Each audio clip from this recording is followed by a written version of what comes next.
तो स्टूडेंट्स आज का जो हमारा टॉपिक है जिसमें हम चर्चा करने वाले स्टूडेंट्स एग्रीकल्चर क्रॉप में स्टूडेंट्स लगातार पेपर में आपसे पूछे जाने वाले टॉपिकों में से एक टॉपिक अलंकृत बागवानी। शायद आप सभी लोगों ने स्टूडेंट जरूर इस टॉपिक को पढ़ा हुआ होगा। अलंकृत बागवानी, बोलिए यस सर, बिल्कुल पढ़ा हुआ है। क्या कहते हैं स्टूडेंट्स इसको हम लोग? तो इसे हम लोग कहते हैं ऑर्नामेंटल गार्डनिंग। शायद ये आप लोगों ने स्टूडेंट्स प्रीवियस क्लासेस में भी कभी ना कभी जरूर इसके बारे में सुना हुआ होगा। बोलिए यस सर, बिल्कुल सुना हुआ है अलंकृत बागवानी। तो स्टूडेंट्स अलंकृत बागवानी क्या होती है?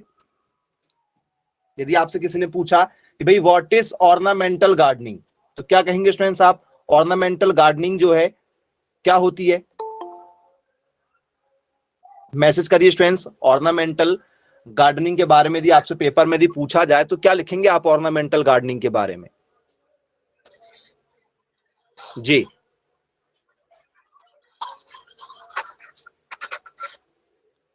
बताओ बच्चों, ऑर्नामेंटल गार्डनिंग क्या चीज होती है?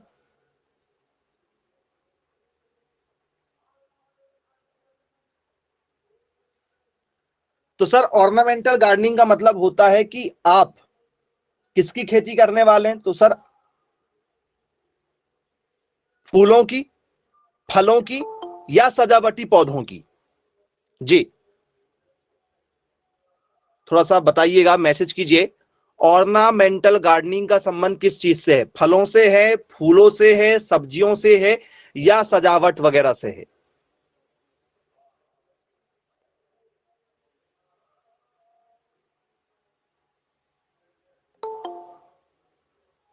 जी तो स्टूडेंट्स आप लोग कभी भी गार्डन वगैरह में जाते हैं और आपने स्टूडेंट्स देखा होगा बहुत सारे शोभाकारी पौधे आपको देखने के लिए मिलते हैं वहां पर। बोलिए यस सर।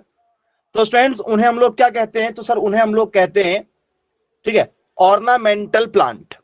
उन्हीं को क्या कहा जाता है सर? उन्हीं को कहा जाता है ऑर्नामेंटल प्लांट।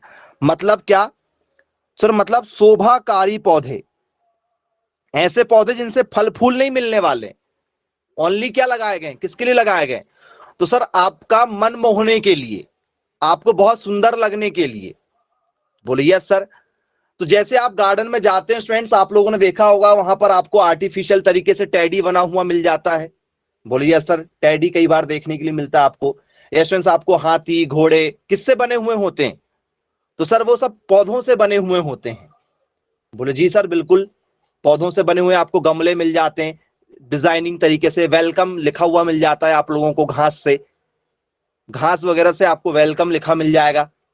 बोले जी सर बिल्कुल देखा है इस तरीके की चीजें।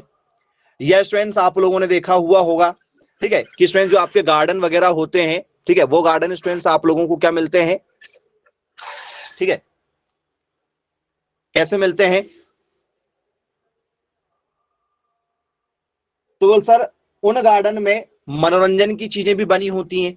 किससे? प्लांट से। बोलिए यस सर। प्लांट वगैरह से आपके मनोरंजन के लिए, एंटरटेनमेंट के लिए भी बहुत सारी चीजें बनी हुई होती हैं। बोलिए यस सर, बिल्कुल देखा है। तो स्टूडेंट्स ऑर्नामेंटल गार्डनिंग जो है हमसे पेपर में पूछा जाता है कि भैया ऑर्नामेंटल गार्डनिंग जो है वो एक्चुअल में है क्या चीजें? तो सर शोभाकारी पौधों को ऑर्नामेंटल गार्डनिंग के नाम से जाना जाता है। तो क्या लिखेंगे स्टूडेंट्स यदि आपसे पेपर में यदि पूछ लिया जाए what is the main purpose of ornamental gardening? Ornamental gardening का मेन पर्पस क्या है? क्या लिखेंगे इसे हम लोग? एक, यदि हमें डेफिनेशन यदि इसकी लिखना है कि भैया सिंपल सी एक डेफिनेशन बताइए इसकी, तो सर सिंपल सी डेफिनेशन पेपर में कई बार पूछी जा चुकी है, ठीक है। आइए डेफिनेशन लिखते हैं, हिंदी इंग्लिश दोनों में लिखते हैं। तो सर अलंकृत बागवानी उद्यान विज्ञान की, हॉर्टिकल्चर में इसको रखा गया है। इसको किस में रखा गया सर? हॉर्टिकल्चर में रखा गया। तो सर ठीक है, यह है कलात्मक तथा आध्यात्मिक, यह कलात्मक तथा आध्यात्मिक, ठीक है, शाखा है जिसमें सभी प्रकार के, जिसमें सभी प्रकार के, ठीक है, सजावटी सभी प्रकार के सजावटी तथा शोभाकारी पौधों का अध्ययन किया जाता है। पौधों का अध्ययन किया जाता है। अभी स्टूडेंट्स, कोई भी आप लॉन वगैरह में चले जाओ, आपने देखा होगा शादी के समय में आप कोई भी लॉन वगैरह में जाते हैं पार्टी वगैरह करने शादी में, तो स्टूडेंट्स वहां पर आपको एक ग्रीन घास देखने के लिए मिल जाती, कारपेट के रूप में मिलती। क्या हर लॉन में मिलेगी? चाहे वो छोटा हो चाहे वो बड़ा हो, ग्रीन घास मिलती नीचे। बोले यस सर, बिल्कुल मिलती है। बहुत महंगी आती है स्टूडेंट्स वो घास, लॉन घास जो है सर वो बहुत महंगी आती है। किसका एग्जाम्पल है वो? तो सर वो ऑर्नामेंटल गार्डनिंग का एग्जाम्पल है। ऑर्नामेंटल गार्डनिंग में उसको क्या किया जाता है? काउंट किया जाता है। तो बोले यस सर, बिल्कुल ठीक है, क्लियर है। तो क्या होगा स्टूडेंट्स कि ऑर्नामेंटल गार्डनिंग हम किसे कहते हैं? ठीक, तो बोले सर इसकी डेफिनेशन हम लिखेंगे, ornamental gardening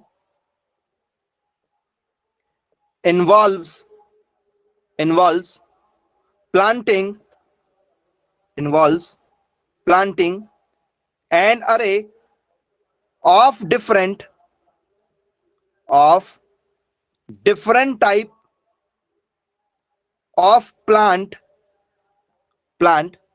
piece to create an artist ठीक है, आउटलुक। तो फ्रेंड्स जिस तरीके से एक आर्टिस्ट चाहे उस तरीके से वो किसी भी प्लांट का क्या कर सकता है सर? लुक दे सकता है। बोले यस सर, बिल्कुल ठीक है, क्लियर है, बन जाएगा, पेपर में भी पूछा जाएगा। तो स्टूडेंट्स ये आपका क्या हो गया? तो सर ये हमारा ठीक है ऑर्नामेंटल गार्डनिंग का एक बेसिक सा टॉपिक है जो आपको अभी क्लियर हो गया होगा। बोले जी सर, शोभाकारी पौधों का अध्ययन करना अलंकृत बागवानी कहलाता है। द स्टडी ऑफ क्या? तो the study of plant pieces to create an artist as known as ornamental gardening. बोले जी सर, बिल्कुल ठीक है। अब स्टूडेंट्स ऑर्नामेंटल गार्डनिंग के साथ ही साथ में आपसे एक और टॉपिक पूछा जाता है, एजिंग पूछा जाता है जी। एजिंग क्या चीज होती है जरा बताइए जी। एजिंग किसे कहते हैं?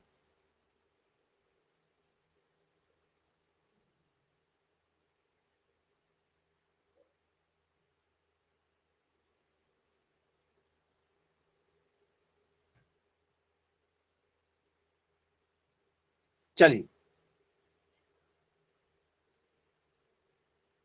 तो स्टूडेंट्स हर गार्डन में आपने ये एजिंग देखा हुआ है। हम आपसे भी कहें कि आपने देखा हुआ है तो हर गार्डन में स्टूडेंट्स आपको एजिंग देखने के लिए मिल जाएगा। कहां देखा है आपने? तो स्टूडेंट्स जब भी आप किसी गार्डन में जाते हैं तो स्टूडेंट्स आपने देखा होगा, जैसे मान चलो ये गार्डन लगा हुआ है, तो स्टूडेंट्स गार्डन में एक रास्ता होता है। बोलिए सर, गार्डन में एक क्या होता है सर? रास्ता होता है आने जाने का। और स्टूडेंट्स उस रास्ते के दोनों तरफ स्टूडेंट्स आप लोगों को प्लांट शोभाकारी देखने के लिए मिल जाएंगे। और बीच में स्टूडेंट्स पत्थर लगे हुए होते हैं। बीच में क्या लगे हुए होते हैं सर? पत्थर लगे हुए होते हैं जिस पर आप चलते हैं बारिश में नॉर्मल। बोलिए सर, और आजू बाजू में प्लांट हैं। बोलिए यस, बिल्कुल देखा है हमने। तो स्टूडेंट्स यदि आपसे किसी ने पूछा कि भैया एजिंग गार्डन क्या चीज होता है, व्हाट इज एजिंग, एजिंग का मतलब क्या है? किसे आप एजिंग कहेंगे? What do you mean by ageing?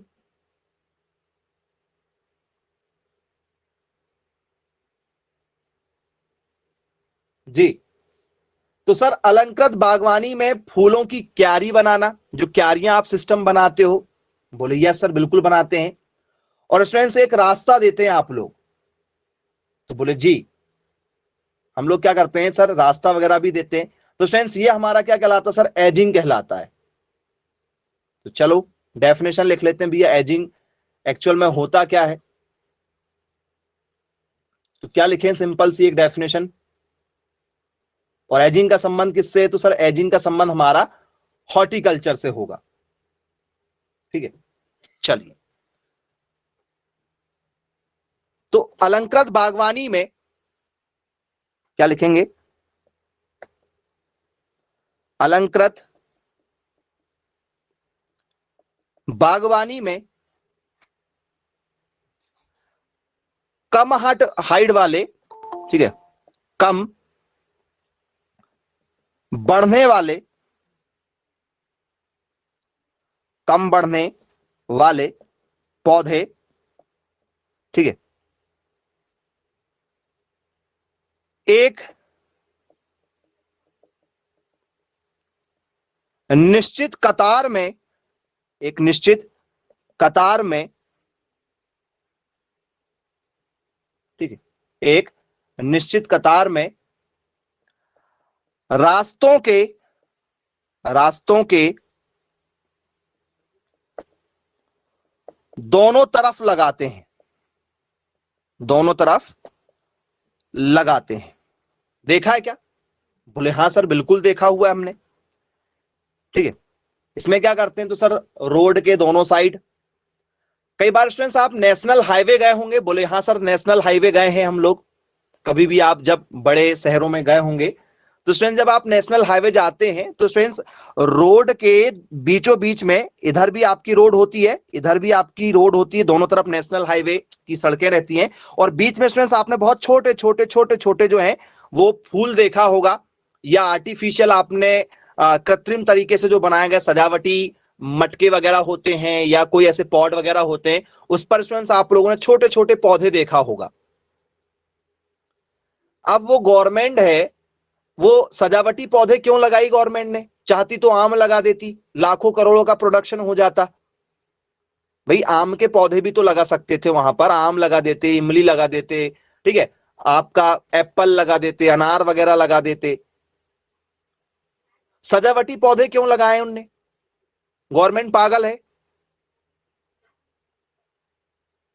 बोले सर यदि आम लगाएंगे और बारिश में यदि गिर गया, ठीक है, तो प्रोडक्शन छोड़ो, पब्लिक मर जाएगी। सजावटी क्यों लगाया गया? बोले सर जिससे आसपास का माहौल भी बना रहे और एक अच्छा लुक आ जाए। तो प्रॉफिट ना देखते हुए क्या देखा जाता है? आपकी सिक्योरिटी देखी जाती है कि भैया आपको क्या मिले, पौधों का आनंद भी मिल जाए और वो थोड़ा सा अट्रैक्टिव लगते हैं। तो इसलिए कभी भी फलदार पौधे नहीं लगाए जाते। सड़कों के दोनों तरफ गवर्नमेंट कभी भी फलदार पौधे नहीं लगाती। नहीं तो कई कुछ लोग सोचते हैं कि भैया रोड के दोनों तरफ फलदार पौधे लगा देना चाहिए, बीच में नेशनल हाईवे गया, फलदार पौधे लगाना चाहिए। क्यों ऐसे? ठीक है, सुगंधित वाले, फ्रेग्रेंस वाले, या फिर थोड़ा सा, ठीक है, डेकोरेट वाले पौधे लगा देते हैं जो वेलकम कर रहे हैं या कुछ ऐसा। तो सर उसका कारण है, इनकी हाइट छोटी होती है, इन्हें पानी कम लगता है, क्योंकि नेशनल हाईवे में पानी पहुंचाना पड़ेगा। यदि हाइट बड़ी रहेगी तो पानी ज्यादा लेंगे, तो कम हाइट रहेगी तो पानी भी कम लेंगे, ऑब्वियसली बात है। तो स्टूडेंट्स जितने भी ये पौधे लगाए जाते हैं इनकी सबकी हाइट रहती है इंसानों की हाइट से छोटी। कभी आपने इंसानों की हाइट से ऊपर वाली हाइट के देखा है सड़कों के बीचों बीच में लगाते हुए गवर्नमेंट को?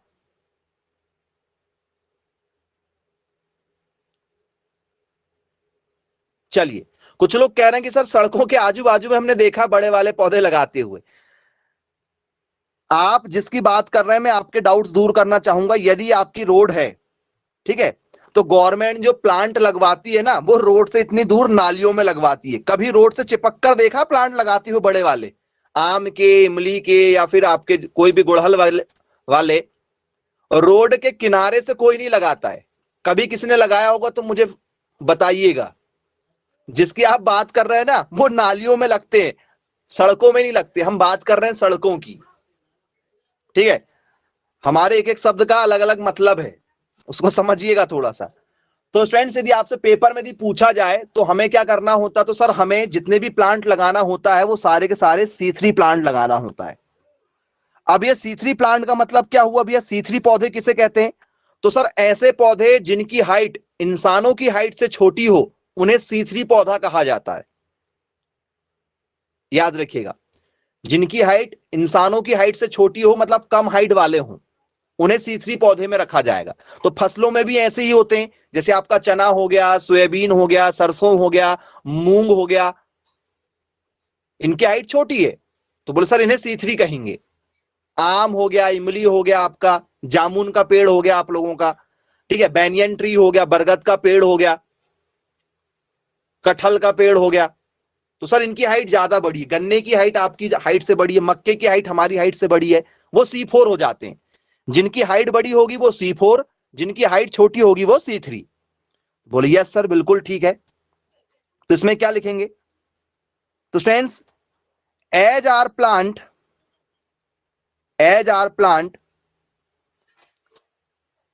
which are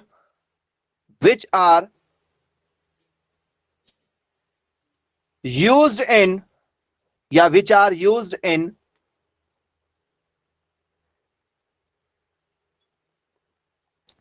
mid side the roads, walk on path, walk or path for, ठीक है, बस इतना बस लिख लो, वॉक और पाथ स्पेसेस। इसका कहां यूज करते हैं? तो स्टूडेंट्स, गार्डन में जो आप स्पेस देखते हैं जहां पर आप लोग क्या करते हैं, रनिंग करते हैं सुबह सुबह, ठीक है, उसमें लगाया जाता है। बोले यस सर बिल्कुल ठीक है।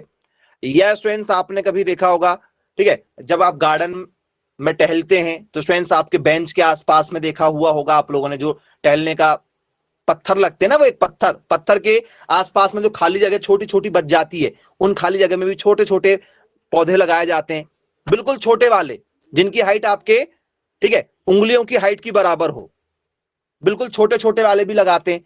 बोले यस सर बिल्कुल लगाते हैं। तो स्टूडेंट्स, ये आपका एजिंग कहलाता है। चलिए क्लियर है। अब स्टूडेंट्स, एजिंग के साथ साथ में, ठीक है, आपसे पेपर में पूछा जाता है एक बहुत ही इंपॉर्टेंट टॉपिक जो लगातार कई बार आपके एग्जाम में पूछा गया है, टोपियरी क्या चीज होती है? टोपियरी जी बहुत बड़ा बिजनेस है, यदि आप इसको सीख जाएं तो ये एक बिल्कुल आर्ट है जी। आजकल सब लोग करवाना चाहते हैं टोपियरी। क्या है टोपियरी? आप सभी ने देखा भी है। तो स्टूडेंट्स, टोपियरी यदि आपसे पेपर में पूछा जाए तो स्टूडेंट्स आपने देखा होगा कि पार्क वगैरह या स्टूडेंट्स कहीं भी ऐसी जगह, गार्डन वगैरह में या पर्सनल किसी के घरों में आपने देखा होगा कि स्टूडेंट्स कुछ लोग जो हैं वो प्लांट वगैरह से क्या बनवा लेते हैं, डॉग बनवा लेंगे, हाथी बनवा लेंगे। बोले यस सर बिल्कुल देखा है, डिजाइन बनवाते हैं। या आपने देखा होगा स्टूडेंट्स, प्लांट वगैरह से ही क्या करते हैं, घरों के सामने वेलकम बना लेते हैं, एक लेडीज बनवा लेते हैं जो वेलकम कर रही है आपका। बोले यस सर देखा है। या बच्चों के खेलने के लिए टेडी वगैरह बनवा लेते हैं, या बेंच वगैरह बनवा लेते हैं इस तरीके से अरेंज करवा के। किससे? प्लांट से। तो स्टूडेंट, जो आप प्रोसेस अपना रहे हैं ऑर्नामेंटल गार्डनिंग का जो आपको अभी बताया गया था, तो स्टूडेंट जो आप प्रोसेस अपना रहे हैं उस प्रोसेस का नाम क्या है? तो सर ये जो हम प्रोसेस फॉलो करते हैं इसे कहते हैं टोपियरी। ठीक है, बोलिए सर आज के समय में बहुत ज्यादा चलन में है। तो टोपियरी क्या होता है? तो सर पौधों को, ठीक है, क्या करना? तो सर पौधों को, ठीक है, विभिन्न प्रकार की आकृति प्रदान करना, पौधों को विभिन्न प्रकार की क्या देना? आकृति देना। क्या कहलाता है? टोपियरी कहलाता है। चलो ठीक है भाई, कैसी आकृति दे रहे हैं आप लोग? तो बोले सर हम एग्जाम्पल के रूप में यदि हम देखें तो हम क्या कर सकते हैं? तो बोले सर हम लोग पैरेट बना देते हैं। बोले यस सर। कोई भी एनिमल का शेप दे देते हैं। बोले जी सर बिल्कुल ठीक है। तो फ्रेंड्स, किसी भी जानवरों का आपने देखा होगा, ठीक है, पौधों से बना हुआ आकृति मिल जाएगा आपको बड़े बड़े गार्डन में। बोले जी सर। चलिए एनिमल दे देते हैं। या स्टूडेंट्स आपको क्या मिल जाता है सर? वर्ड्स की आकृति वगैरह मिल जाती है। बोले जी बिल्कुल मिल जाती है। ठीक है, और क्या मिल सकता है स्टूडेंट्स आप लोगों को? और किसका शेप आपको यहां पर देखने के लिए मिल सकता है? जी और किसकी डिजाइनिंग आपको यहां पर देखने के लिए मिल सकती है? जी सोच के बताइएगा जरा।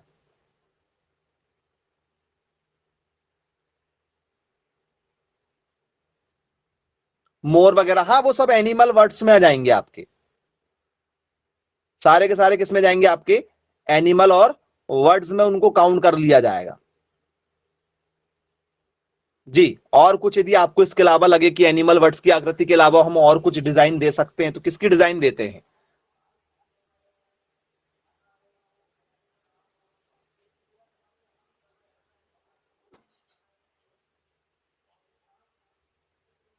जी, तो स्टूडेंट्स आप लोगों ने देखा होगा, हाँ वाद्य यंत्रों की देते हैं, बहुत बढ़िया, वेरी गुड।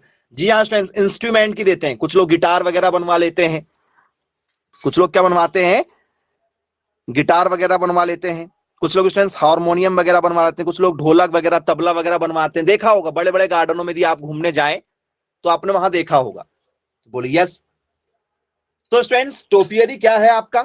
तो सर पौधों को विभिन्न प्रकार की आकृति देना हमारा टोपियरी कहलाता है। चलिए, तो डेफिनेशन, इंग्लिश डेफिनेशन इसकी लिख लेते हैं, क्या होगा? ठीक है, तो it is the art, it is the art of developing, of developing the plant, the plant और training the plant into the plant into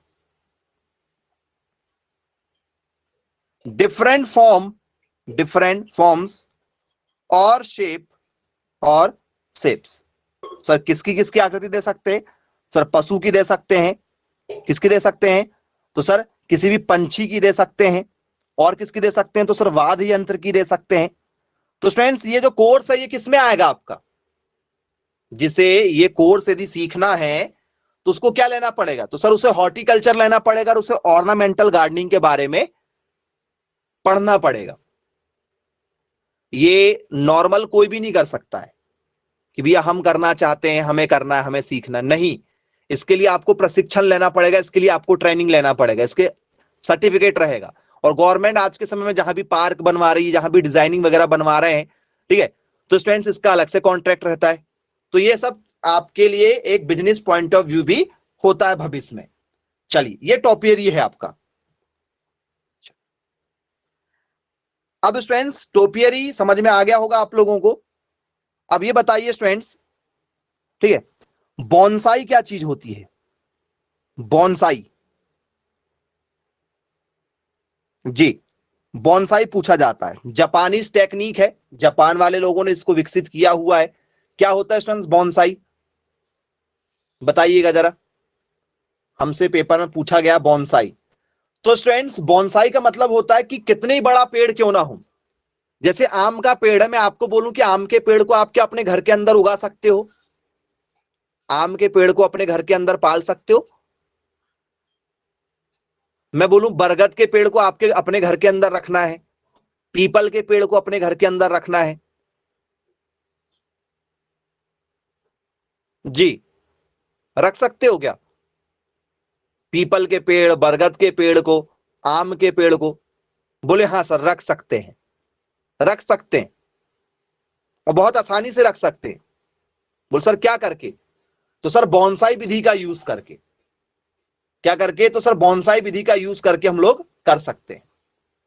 तो स्टूडेंट्स बॉन्साई विधि में क्या होता है? तो सर एक जापानी कला है। कहां से आई है ये कला? बोल सर जापान से आई है। बॉन्साई विधि का संबंध कहां से? बोल सर जापान से है। तो स्टूडेंट्स जापानी लोग क्या करते हैं? तो सर इस तरीके से काट छांट करते हैं पौधे की कि स्टूडेंट्स पौधा आपका कभी बड़ा ही नहीं हो पाता है, गमले में लगा सकते हो आप, ठीक है? बोले यस सर बिल्कुल ठीक है। तो स्टूडेंट्स जो बुद्ध लोग हैं, बुद्ध लोगों ने स्टूडेंट्स इसको चालू किया था। तो बॉन्साई का मतलब क्या होता है? तो सर बॉन्साई का मतलब होता है ट्रे। ट्रे मतलब थाली या सैलो या स्टूडेंट्स, ठीक है, उथलापन, बॉन्साई का मतलब होता है। तो स्टूडेंट्स जापान की ये बहुत बड़ी टेक्निक है जो आज के समय में स्टूडेंट्स काफी ज्यादा यूज की जा रही है। तो क्या लिखेंगे स्टूडेंट्स, बॉन्साई क्या चीज होती है? तो a bonsai plant is a, ठीक है, miniature tree grown in a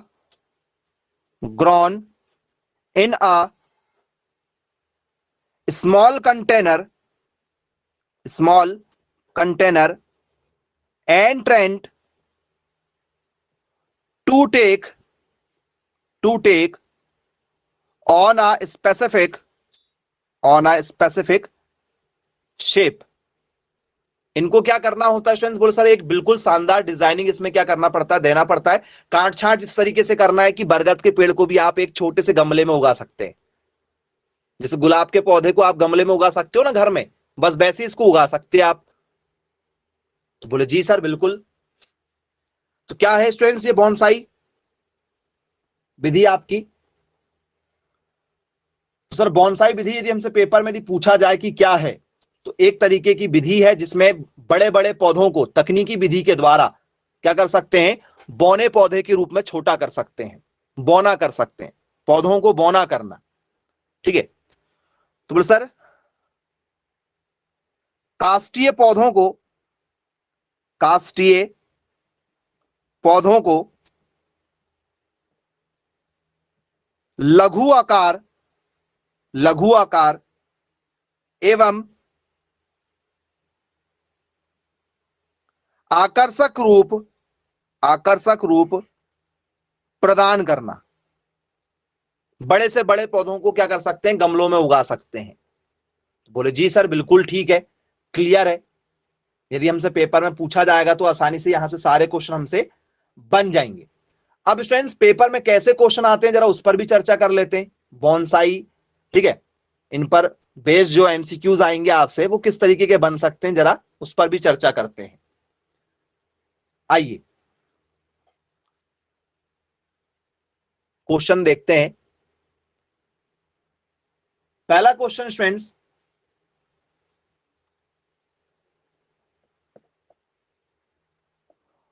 what does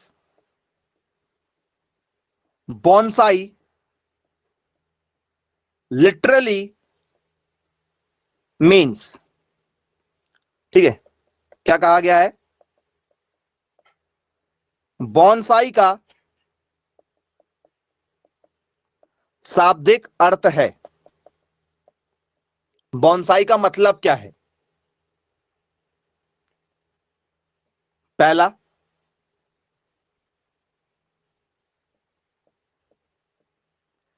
little tree that looks old, ये है।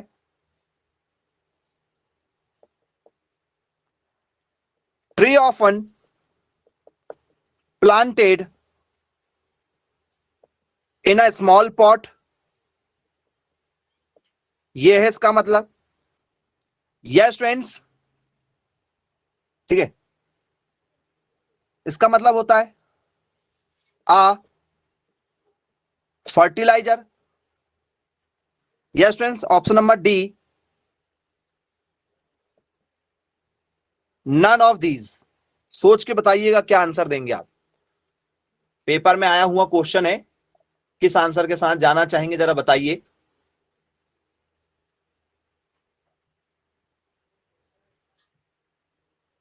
ऑप्शन ए के साथ जाएंगे कि बी के साथ जाएंगे?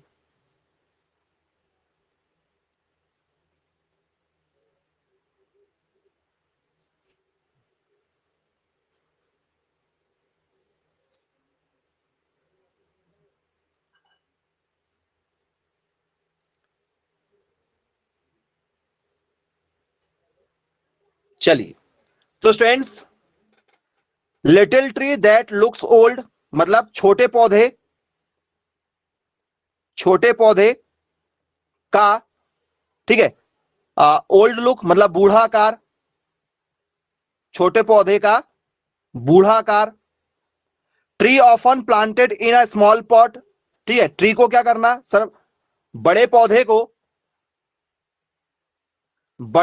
को, ठीक है, क्या करना, गमले में लगाना। एक प्रकार का स्टूडेंट्स ये उर्वरक है या स्टूडेंट्स कोई नहीं? सोच समझकर जवाब दीजिएगा, जल्दबाजी में जवाब नहीं देना है। इसमें क्या मेथड यूज की जा रही है?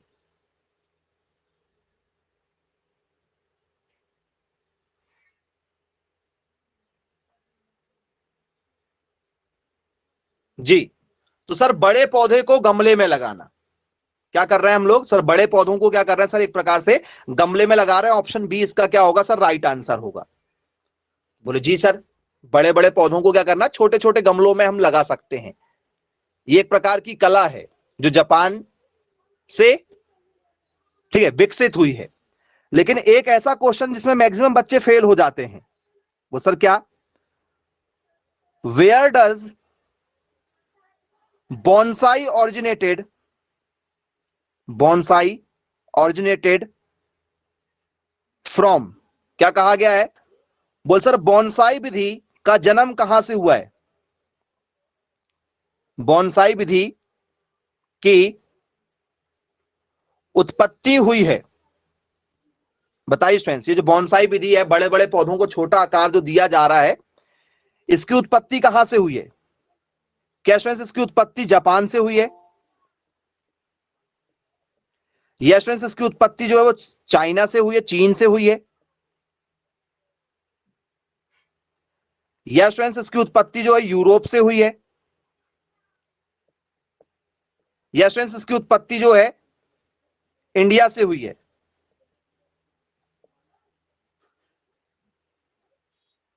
सोच के बताइएगा।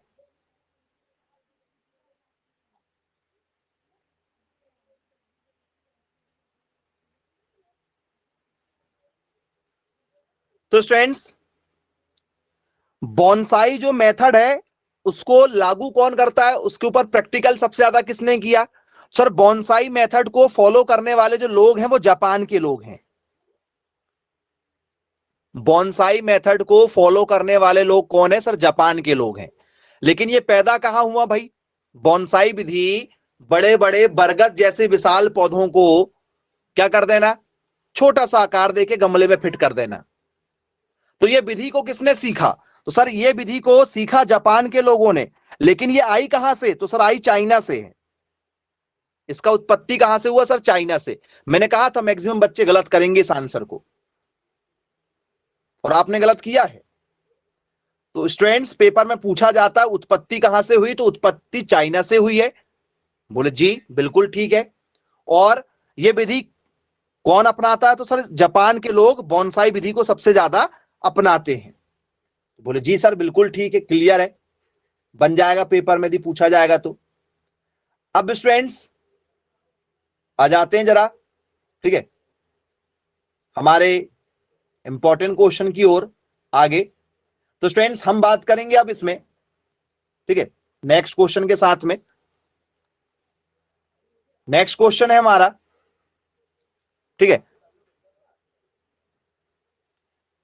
The art of making, the art of making animal shapes in plant is, मतलब क्या करना सर, पौधों को क्या करना, जानवरों के आकार, पौधों को जानवरों के आकार प्रदान करना क्या कहलाता है? जी बताइएगा स्टूडेंट्स, पेपर में पूछा गया है इस मेथड को क्या कहते हैं। तो बोल सर इस मेथड को क्या हम लोग बॉन्साई कहते हैं? क्या ये आपकी जो मेथड है ये आपकी बॉन्साई है? यस स्टूडेंट्स, ये आपकी मेथड जो है इसे टोपियरी कहा जाता है। ये जो विधि है इसे हम लोग टोपियरी कहेंगे। यस स्टूडेंट्स, इस विधि को हम लोग कहते हैं एजिंग,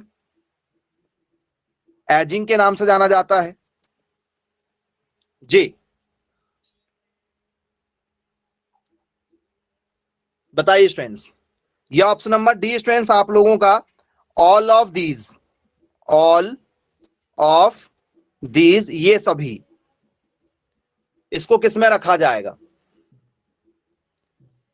पौधों को जानवरों के आकार देना, कोई डिजाइन वगैरह देना, यदि हमसे पेपर में यदि पूछा जाए,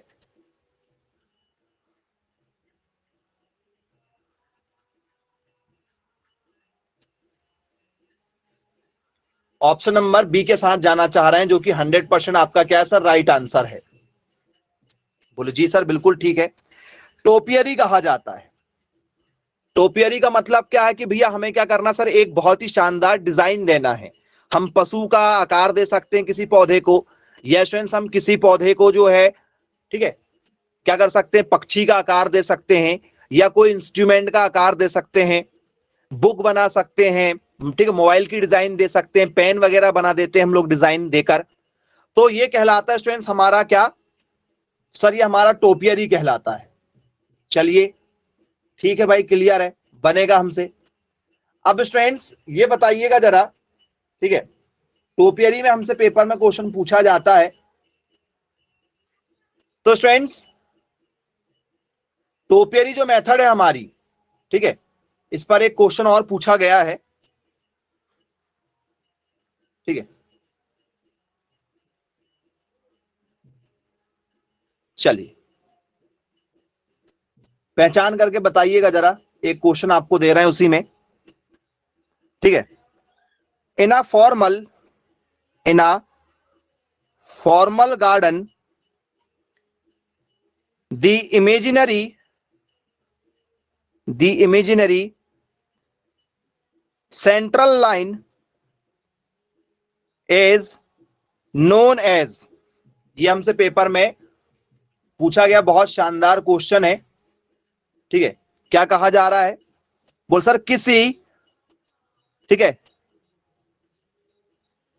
विशेष गार्डन में, ठीक है, क्या किया गया, तो सर एक इमेजिनरी लाइन तैयार की गई है, ठीक है। तो किसी विशेष गार्डन में, ठीक है, काल्पनिक, ठीक है, मध्यम रेखा कहलाती है, ठीक है। यह आपसे पेपर में पूछा गया है, उसे क्या कहा जाता बताइएगा। क्या स्टूडेंट्स उसे बॉन्साई कहा जाता है? क्या स्टूडेंट्स उसे हम लोग टोपियरी के नाम से जानते हैं? या स्टूडेंट्स क्या उसे हम लोग एजिंग के नाम से जानते हैं? या स्टूडेंट्स उसे हम लोग किसी एक्सेस के नाम से जानते हैं? क्या वो एक अक्ष कहलाता है? या स्टूडेंट्स वो हमारा एजिंग कहलाता है? क्या स्टूडेंट्स वो हमारा टोपियरी कहलाता है? क्या स्टूडेंट्स वो हमारा बॉन्साई कहलाता है? जी, तो स्टूडेंट्स पार्क में आपने देखा होगा दोनों तरफ छोटे छोटे आपको पौधे नजर आते हैं, बीच में आपको चलने के लिए रास्ता दिया जाता है। बोलिए यस सर, गार्डन में हमें बीच में चलने के लिए रास्ता दिया जाता है, दोनों तरफ छोटे छोटे पौधे लगते हैं। या जब भी हम कोई नेशनल हाईवे जाते हैं तो सड़क के बीचों बीच में हमें छोटे छोटे पौधे मिलते हैं, और आजू बाजू में चलने के लिए आपकी सड़कें होती हैं जिस पर आप अपनी गाड़ी चलाते हो। बोले हाँ सर बिल्कुल ठीक है। तो स्टूडेंट्स बीच में जो लाइन होती है, जिस लाइन में आप शोभाकारी पौधों को उगाते हो, उन शोभाकारी पौधों को स्टूडेंट्स हम लोग एजिंग कहते हैं। किसी भी विशेष गार्डन में या स्टूडेंट्स नेशनल हाईवे वगैरह में रोड के बीचों बीच में स्टूडेंट्स जो आपकी एक काल्पनिक मध्यम रेखा होती है, इमेजिनरी सेंट्रल लाइन होती है, उसे हम लोग एजिंग के नाम से जानते हैं। बोले जी सर बिल्कुल ठीक है, क्लियर है, बन जाएगा पेपर में भी पूछा जाएगा तो। अब स्टूडेंट्स ऑर्नामेंटल गार्डनिंग में ही आप लोगों से स्टूडेंट्स एक टॉपिक पूछा जाता है जिसका नाम है हरियाली, जिसे हम लोग क्या कहते हैं, लॉन कहते हैं। अब ये लॉन जो है स्टूडेंट्स, क्या ये आप जो लॉन शादी में जाते हो, क्या ये वो वाला लॉन है, या ये लॉन जो है वो गार्डन कहता है? इस लॉन को गार्डन कहते हैं। लॉन लॉन में फर्क है, जरा बताइएगा किसके साथ जाना चाहेंगे आप? ये एक्चुअल में जो लॉन है, ये लॉन कौन सा है, ये आपने पढ़ा हुआ है हॉर्टिकल्चर में, ये लॉन आपने पढ़ा है। तो सर ये लॉन का मतलब हरियाली होता है। इस लॉन का मतलब क्या सर, हरियाली है। प्रीवियस क्लासेस में आपने इसको पढ़ा हुआ है। तो सर बागवानी जब हम करते हैं तो लॉन का मतलब क्या होता है? तो सर इसका मतलब होता है एक प्रकार से कालीन, कारपेट, नेचुरल ग्रीन कारपेट। जैसे मान के चलो आपने देखा होगा स्टूडेंट्स, राज्यसभा देखा है? बोले हाँ सर राज्यसभा देखा है। लोकसभा देखा है? बोले यस सर लोकसभा भी देखा है, जहां पर सांसद लोग बैठते हैं। तो सर नीचे उनका कारपेट बिछा रहता है। यदि लोकसभा है तो ग्रीन कारपेट रहता है, उनकी जो सीटें रहती हैं और जो नीचे का कारपेट रहता है वो ग्रीन कलर का रहता है। यदि आप राज्यसभा देख रहे हो और आपको किसी ने नहीं बताया कि ये राज्यसभा की चल रही है बहस, तो राज्यसभा में लाल कलर का कारपेट देखा होगा? बोले यस सर बिल्कुल देखा है। तो वो आर्टिफिशियल होता है, लेकिन जब आप शादी में जाते हो तो स्टूडेंट शादी में इतना ज्यादा कहां से कारपेट लेकर आएंगे? सबको वीआईपी ट्रीटमेंट देना है। तो सर सबको यदि वीआईपी ट्रीटमेंट देना है तो हम क्या कर लेते हैं? तो सर हम एक प्राकृतिक हरी घास उगा देंगे जो बिल्कुल किसके जैसे रहेगी? तो सर बिल्कुल कारपेट के जैसे रहेगी। तो सर हरी कालीन क्या होती सर? ये हमारी एक प्रकार से क्या होती सर? हरी कालीन होती है, ग्रीन कारपेट होता है जो हर लॉन में मिलेगा आपको। किसमें मिलेगा सर? हर लॉन में मिलेगा। तो क्या लिखेंगे इसमें? एक लॉन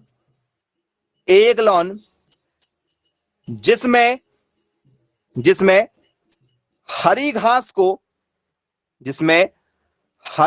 को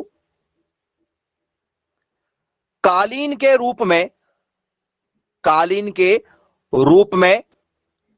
उगाया जाता है। और इसका जो घास है, इसके घास का भी बहुत बड़ा बिजनेस है, क्योंकि ये स्टूडेंट्स नॉर्मल घास नहीं है। भारत में जो उगाए जाने वाले घास में स्टूडेंट्स आपने दूब घास सुना होगा? बोले हाँ सर दूब घास की एक वैरायटी लगती है जिसका नाम साइनोडोन डेक्टोलॉन है। दूब घास जिसको आप पूजा पाठ में यूज करते हो? बोले यस सर बिल्कुल सुना है हमने। चलिए, तो ये सारी चीजों को स्टूडेंट्स आपको अभी पढ़ना है। तो यदि आपसे किसी ने पूछा भैया लॉन क्या है, लॉन किसे कहा जाता है, तो लिखेंगे स्टूडेंट्स इसमें डेफिनेशन में, a lawn is an area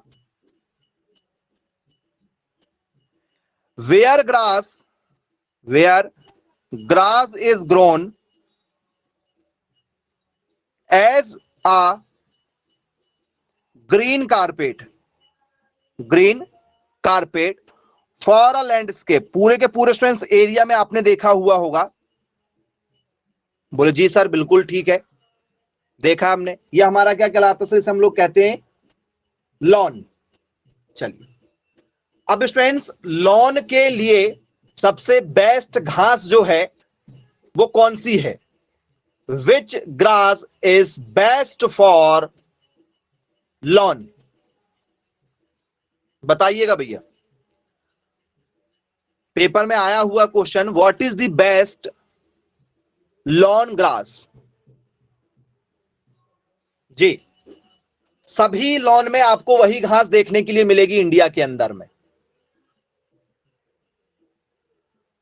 कौन सी घास मिलती है? अरे वाह, वेरी गुड। चलिए, तो स्टूडेंट्स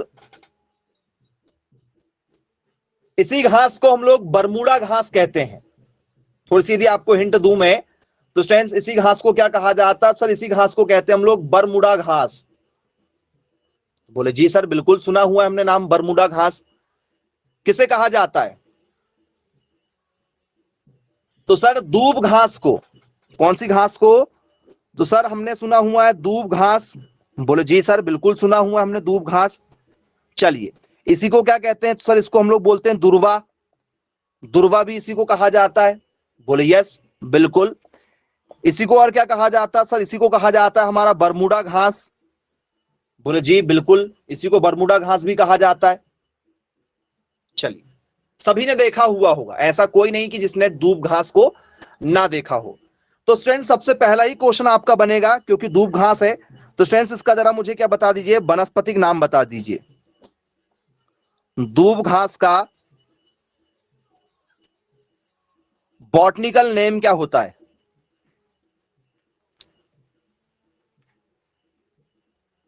साइनोडोन डेक्टाइलॉन। शायद आप सभी लोगों ने इसके बारे में सुना हुआ होगा। तो बोले यस सर बिल्कुल ठीक है। क्या नाम होता है? साइनोडॉन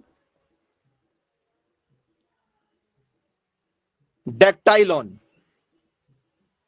किसका नाम है? दूब घास का नाम है। भारत में सबसे ज्यादा उगाई जाने वाली घास आपकी दूब घास है, सबसे लोकप्रिय घास है, सबसे ज्यादा स्टूडेंट्स लॉन में इसी का यूज किया जाता है, दूब घास का। चलिए, क्लियर है, बन जाएगा। अब स्टूडेंट्स दूब घास के बाद में आप लोगों से पेपर में पूछा जाता है कौन सी घास? तो सर कैरियन घास। यदि आपने सुना होगा स्टूडेंट्स तो आपने जरूर सुना हुआ होगा कैरियन ग्रास। बोले यस, बिल्कुल सुना है, कैरियन कोरियन घास। चलिए, जापान, कोरिया और फिलीपींस में इसका सबसे ज्यादा प्रोडक्शन होता है कोरियन ग्रास का। बताइए स्टूडेंट्स क्या होती है कोरियन ग्रास आप लोगों की? कोरियन लॉन ग्रास जो है, यदि आपसे पेपर में इसके बारे में पूछ लिया जाए, क्या लिखेंगे आप? क्या नाम होता है स्टूडेंट्स? इसका बॉटनिकल नेम आया है पेपर में।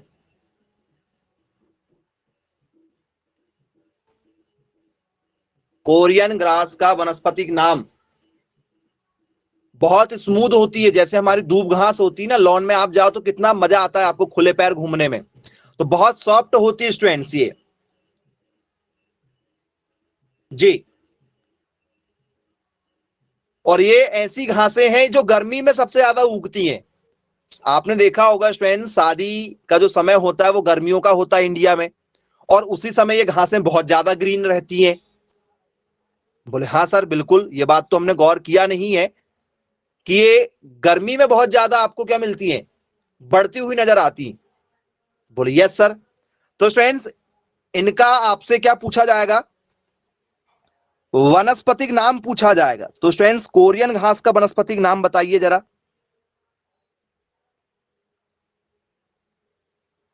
जी, छोटे क्षेत्रों के लिए या घरों में आसपास लगाने की जो आप यूज करते हैं, जो बिल्कुल धीरे धीरे से बढ़े, क्योंकि स्पीड से नहीं बढ़ती है, बहुत धीरे धीरे बढ़ती है, तो आपको ज्यादा मेंटेनेंस का खर्च भी नहीं आता है। तो कोरियन घास का आपसे क्या पूछा जाता है? बॉटनिकल नेम पूछा जाता है कि भैया इसका बॉटनिकल नेम क्या होगा, नाम बता दीजिए। जोसिया जापानी का होता है जी। ओके, वेरी गुड, बहुत शानदार। क्या नाम होता है स्टूडेंट्स? बोल सर इसका नाम होता है हमारा जोसिया जैपोनिका। क्या नाम होता है सर? जोसिया जैपोनिका। स्टूडेंट्स इसका क्या होता है सर? नाम होता है, कोरियन घास है।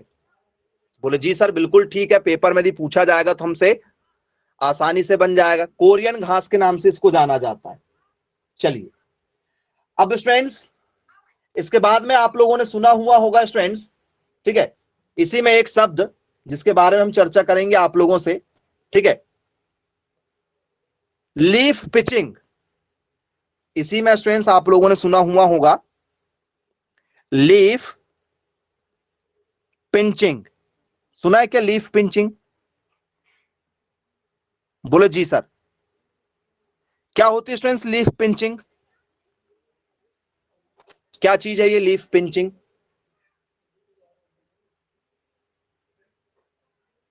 लीफ पिंचिंग का मतलब क्या है, कहां इसका यूज किया जाता होगा? तो स्टूडेंट्स यदि आपसे पेपर में यदि पूछ लिया जाए तो स्टूडेंट्स आपने देखा होगा जो बड़े बड़े आपके घास जो होते हैं, यदि आप घास को क्या ना करें, ठीक है, साफ सफाई ना करें, या स्टूडेंट्स उसको आप क्या ना करें, काटे नहीं, तो स्टूडेंट्स उसकी पत्तियां क्या हो जाती है सर? बढ़ने लगती हैं। बढ़ती हैं क्या पत्तियां बहुत स्पीड से? बोले हाँ सर बिल्कुल बढ़ती हैं। तो इसके लिए कटर वगैरह आते हैं मार्केट में। बोले हाँ सर, एक जो लेबर रहते हैं, आपने देखा होगा जो भी बड़े बड़े लॉन होते हैं वो सफाई करते जाते हैं इनकी। तो स्टूडेंट्स इस तरीके से सेट करना, तो सर ये लीफ पिंचिंग जो है हमारा, ये कुल मिला के जो तरीका है वो कुल मिला के किससे सर? बॉन्साई से भी संबंधित है। बॉन्साई से भी संबंधित है। बॉन्साई में भी तो यही टेक्निक अपनाई जाती, नहीं अपनाई जाती? बोले यस सर बिल्कुल अपनाई जाती है। बड़े बड़े पौधों को इस तरीके से काट छाट करके रखना कि वो कभी बड़े ही ना हो पाए, मतलब उनकी हाइट ना बढ़ पाए। तो स्टूडेंट्स घास जो होती है हमारी दूब घास या हमारी कोरियन घास जो होती है, इनकी हमें हाइट नहीं बढ़ने देना है। यदि हाइट बढ़ गई तो फिर दिक्कत हो जाएगी। बोले यस सर। तो हमें क्या करना होता है? तो बोले सर इसके ऊपरी हिस्से को क्या करना होता है, हमें जो नोड होता है ऊपर का, उसे क्या करना होता है सर? काटना होता है। ऊपर के हिस्से को क्या करना होता है सर? काट छाट करना होता है। तो बोले जी सर बिल्कुल ठीक है। तो पौधों को बौना बनाने में इसका उपयोग करते हैं। पौधों को बौना बनाने का तरीका, पौधों को बौना बनाने का तरीका लीफ पिंचिंग कहलाता है। बोले यस सर। मतलब क्या करना? तो सर ऊपरी तने के, ऊपरी तने के, ठीक है, ऊपरी तने के भाग को हटाने की प्रक्रिया, हटाने की प्रक्रिया लीफ पिंचिंग कहलाती है। बोले यस सर बिल्कुल ठीक है, क्लियर है, बन जाएगा, पेपर में भी पूछा जाएगा। तो ये भी हमसे पेपर में आ चुका है, और ये टॉपिक भी शायद आपने पहले नहीं सुना होगा लीफ पिंचिंग का, लेकिन अब याद रखिएगा। आई होप सभी लोगों से ये टॉपिक बन जाएगा। चलिए, तो इंग्लिश डेफिनेशन भी लिख लीजिए, इसकी क्या होगा? Pinching plant, pinching plant is the act of, is the act of removing the end, removing the end of the plant, of the plant just above a node, a node on the stem where the leaves, where the leaves are attached. Sir ऊपरी हिस्से पर हम लोग क्या करते हैं? हमला करते हैं और उसको क्या कर देते हैं? हटा देते हैं। जिससे क्या हो जाए? तो सर जिससे पौधे की ग्रोथ ना हो पाए, पौधे की हाइट कभी ना बढ़ पाए। बोले यस सर बिल्कुल ठीक है, क्लियर है, बन जाएगा, हमसे पेपर में भी पूछा जाएगा। तो अब स्टूडेंट्स इसी के साथ साथ में, ठीक है, आपसे पेपर में पूछा जाता है कि भाई बताइए, ठीक है, जो लॉन होता है, लॉन में जो घास होती है, उसके लिए स्टूडेंट्स कितना टेम्परेचर होना चाहिए? जो लॉन घास होती है उसके लिए स्टूडेंट्स कितना टेम्परेचर होना चाहिए? जी, आपने देखा होगा स्टूडेंट्स, यहां पर टेम्परेचर भी मेंटेन करने के लिए लगा हुआ होता है। बोले यस सर। जो लॉन के आपके ग्रास होते हैं उनके लिए स्टूडेंट्स टेम्परेचर भी मेंटेन करना होता है। जी, तो स्टूडेंट्स वो टेम्परेचर क्या होना चाहिए? Lawn grass seed germination temperature, जी, what temperature is the best for grass seed germination?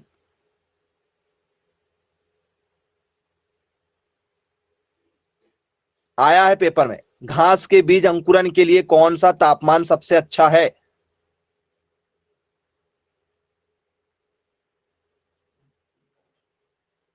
Ji, 20 degree Celsius. Okay, best temperature की यदि हम बात करें तो आप 20 डिग्री 25 के आसपास जाना चाह रहे हैं। जी हाँ स्टूडेंट्स, यदि आपसे क्या पूछ लिया जाए तो सर हमसे यदि पेपर में पूछ लिया जाए कि भैया बेस्ट टेम्परेचर बता दीजिए, बेस्ट टेम्परेचर कितना होगा, ठीक है, उपयुक्त तापमान कितना होना चाहिए? तो बोले सर उपयुक्त तापमान जो है वो स्टूडेंट्स आपका होना चाहिए 18 डिग्री सेल्सियस से 22 डिग्री सेल्सियस के बीच में, ये टेम्परेचर होना चाहिए। ये डिग्री सेल्सियस में है। इसी को यदि आप फ़ारेनहाइट में देखेंगे स्टूडेंट्स तो 60 डिग्री क्या मिलेगा आपको? फ़ारेनहाइट मिलेगा। कई बार आपको डिग्री सेल्सियस में पूछा जाता तो डिग्री सेल्सियस में याद रखिएगा, फ़ारेनहाइट में पूछा जाएगा तो फ़ारेनहाइट में याद रखिएगा, क्योंकि सेल्सियस में अलग है और फ़ारेनहाइट में अलग चीजें होती हैं। बोलो जी सर बिल्कुल ठीक है, बन जाएगा। तो स्टूडेंट्स आपको हमने आज बहुत इंपॉर्टेंट टॉपिक बताए हैं जो लगातार पेपर में पूछे गए हैं। आपको लॉन हर साल आता है पेपर में, बॉन्साई हर साल पेपर में पूछा जा चुका है, टोपियरी जितने बार पेपर बना उतने बार टोपियरी से पेपर में क्वेश्चन बना है, एजिंग एक बहुत इंपॉर्टेंट टॉपिक आप लोगों का था, और ये सब के सब किस में रखे गए हैं? तो सर ये जितने भी टॉपिक आपको आज बताए गए हैं वो सब के सब आपके ऑर्नामेंटल गार्डनिंग में है। सभी टॉपिक ऑर्नामेंटल गार्डनिंग में आपने कभी ना कभी पढ़ा हुआ होगा। तो चलिए ठीक है स्टूडेंट्स, आज की क्लास को फिर यहीं समाप्त करते हैं। Bye bye, take care.